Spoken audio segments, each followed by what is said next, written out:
माता सुमित्रा त्याग, सेवा और संकल्प की प्रतीक। महाराज दशरथ द्वारा पुत्र कामेष्टि यज्ञ के उपरांत प्राप्त पायस को सबसे पहले रानी कौशल्या को प्रदान किया गया।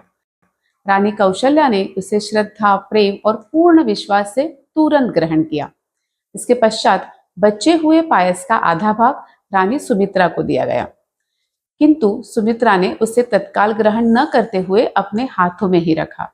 फिर उस बचे हुए पायस का आधा भाग रानी कैकेयी को दिया गया, जिन्होंने उसे तुरंत स्वीकार कर लिया। जो थोड़ा सा पायस शेष रहा था वह भी पुनः रानी सुमित्रा को दिया गया।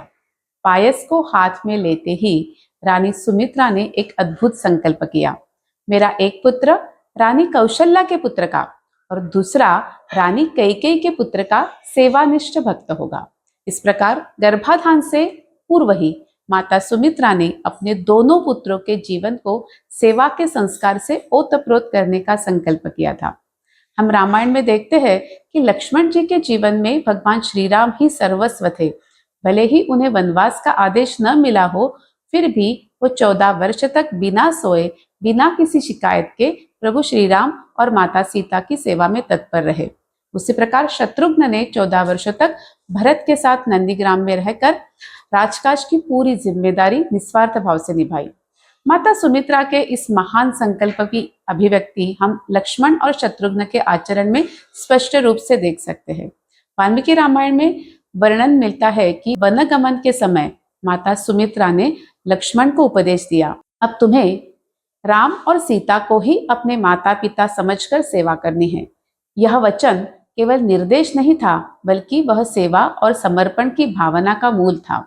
14 वर्ष तक माता सुमित्रा ने भी धैर्य, प्रेम और संयम से कौशल्या माता और उर्मिला को भी संभालने की महत्वपूर्ण भूमिका निभाई। सबसे मार्मिक क्षण तब आया जब युद्ध के दौरान लक्ष्मण मूर्छित हो गए। हनुमान जी जब संजीवनी लेकर लौट रहे थे, तब भरत ने उन्हें रोका और स्थिति पूछी। जब यह समाचार माता सुमित्रा को मिला तो उन्होंने घबराने या विलाप करने की बजाय यह कहा, यदि लक्ष्मण मूर्छित है तो तुरंत शत्रुघ्न को युद्धभूमि में भेजो। यह भाव त्याग, साहस और सेवा की पराकाष्ठा है। माता सुमित्रा निस्संदेह त्याग और सेवा की मूर्ति थी। आज हम उनके चरणों में नमन करते हैं और यह आशीर्वाद लेते हैं कि हमारे पुत्र भी श्री राम की सेवा में समर्पित रहे। गर्भाधान से पूर्व किया हुआ संकल्प संतान के चरित्र और जीवन में स्पष्ट रूप से प्रकट होता है। अतः हमें भी यह विचार करना चाहिए कि हम किस प्रकार का संकल्प करें, क्योंकि वह संकल्प ही भावी पीढ़ी का मार्गदर्शन करता है।